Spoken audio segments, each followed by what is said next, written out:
I have two little kids, some of you know this, and one of the most challenging things about parenting for my control-loving self is that every time I think I've got something figured out, it changes. I have felt this most perhaps when it comes to bedtime. While my eldest's bedtime routine has not changed drastically over the years, the thing that will actually get her to fall asleep has. Bedtimes have often been somewhat fraught in our household, and there was a period of time when every couple weeks I would think that I had it figured out. I was like, okay, so it's Rafi and lying next to her. That's what we're gonna do. And that would work really well for about a week. And then all of a sudden she hates Rafi and gets distracted if you lie next to her.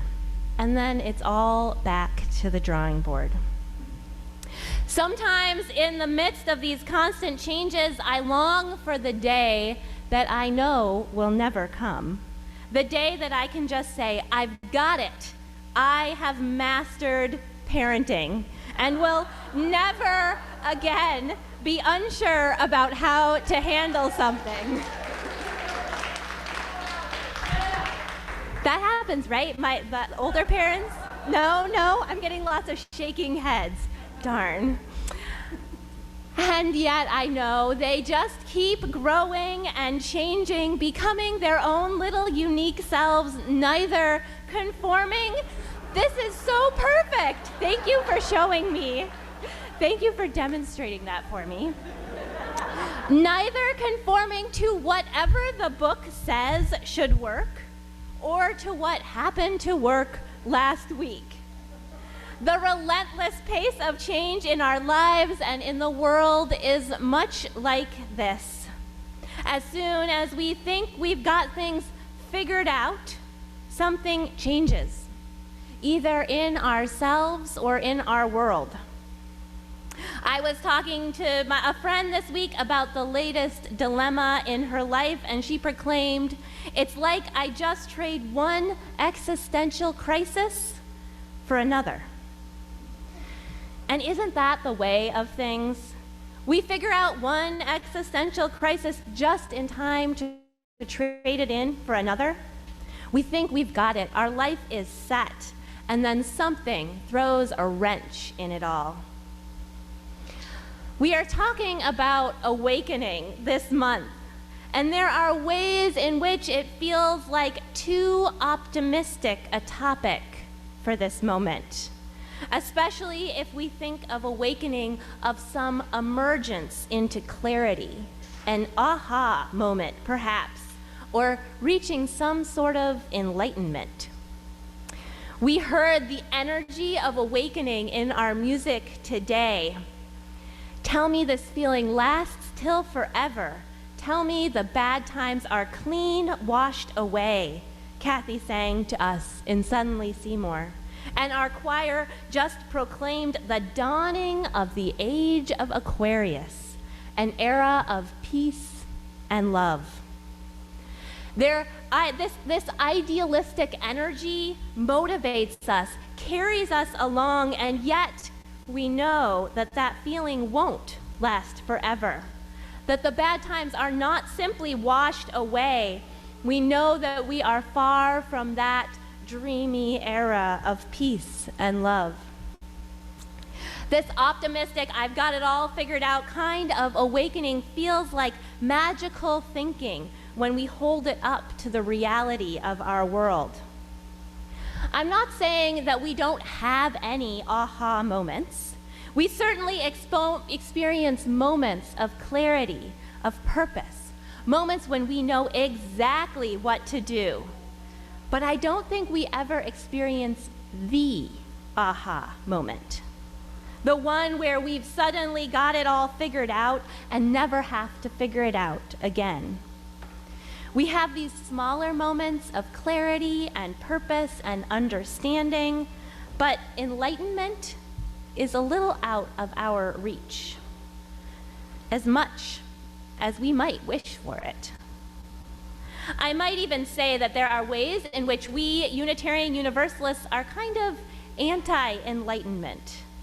We don't buy into that idea of one ultimate truth, this singular answer that someday we will find. We say instead that we are always learning and growing, that we are always open to new truths. We do not really believe that there is this one magical moment when we come into full understanding of heaven and earth. We are ever evolving, ever changing, ever open to new awakening.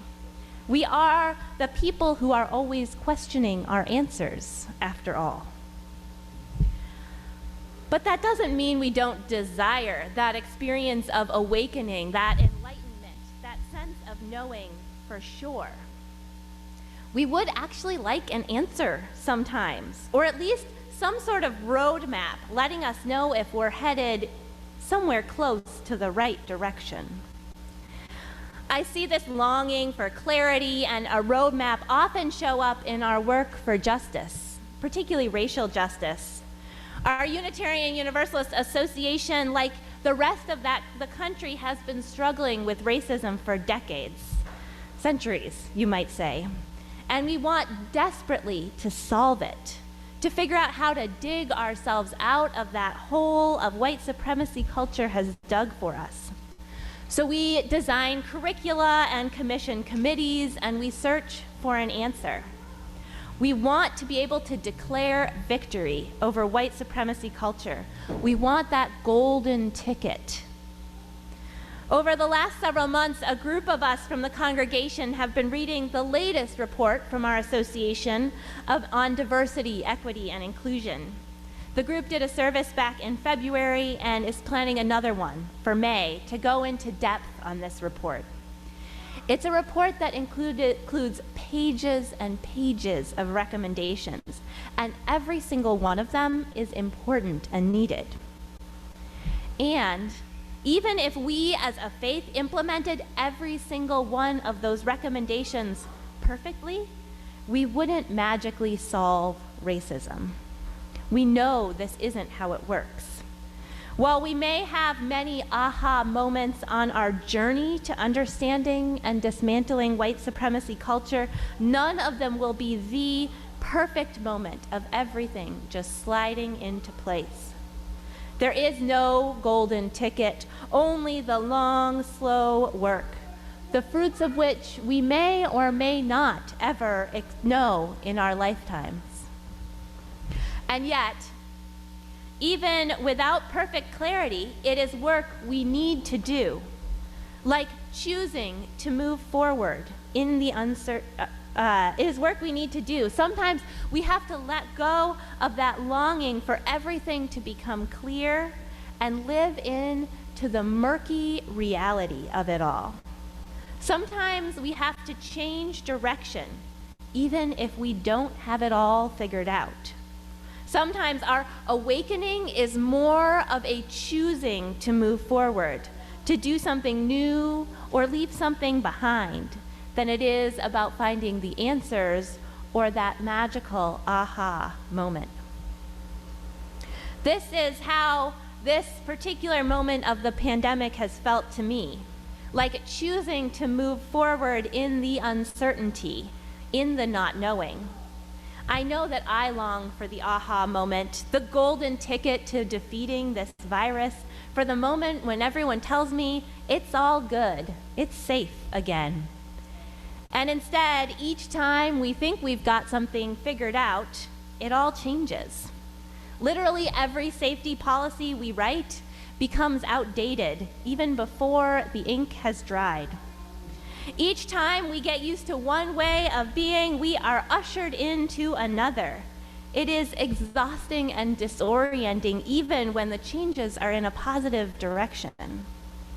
It is all so out of our control. And yet, it feels like awakening in this moment is a choice in some ways. That girl in our Wonder Box story, Cranky Face, who became Dream Wings, eventually, with some encouragement, made a choice to get up to share her stories rather than mourning that her wings only appeared in her dreams. And we too sometimes have to choose awakening even when it feels incomplete and imperfect, to keep on learning and growing as our faith tells us to do, to raise children and work for justice, though we do not have a roadmap and cannot know for sure even if we are headed in remotely the right direction, to keep on living even if this virus will never be defeated. Our awakening will not look the same for all of us. The choices available to each of us do not look the same. We are different people, after all, with different needs and desires, different risks and realities.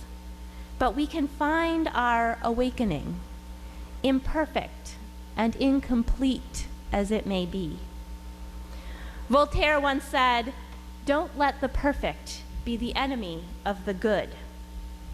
And this, I think, is where we can get stuck, seeking out perfect clarity when all we can really do is the next best thing. And this is why I appreciate that idea from the poem Bob shared in our Words for Reflection. Live each day as if it were the first. It is so different from the phrase that we often hear about living each day as if it were the last.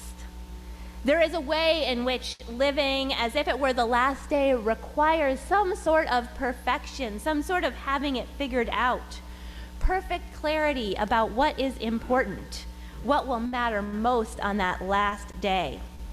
After all, it's our only chance to get it right, to make it be the best it can be. That feels like a lot of pressure to me. What would I do if I knew that this was my last day on earth? I'm not even sure where to begin, and I am sure I would probably choose poorly. But the idea of living each day as if it were the first, that gives us room for so much more. It gives us room to make mistakes, to try new things, to look at the world with new eyes. There is an openness to that kind of awakening, a permission. If each day is the first, then if we fail, we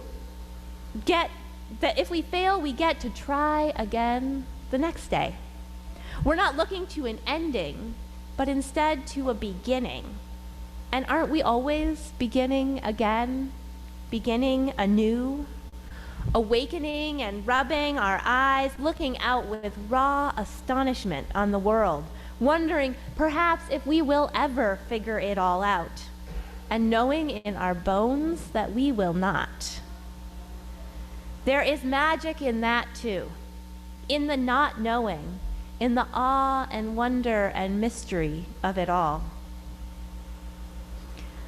So in this season of Earth awakening, may we too choose awakening, imperfect and incomplete as it may be, letting go of the endless search for clarity and embracing the misty and imperfect dawn. May it be so.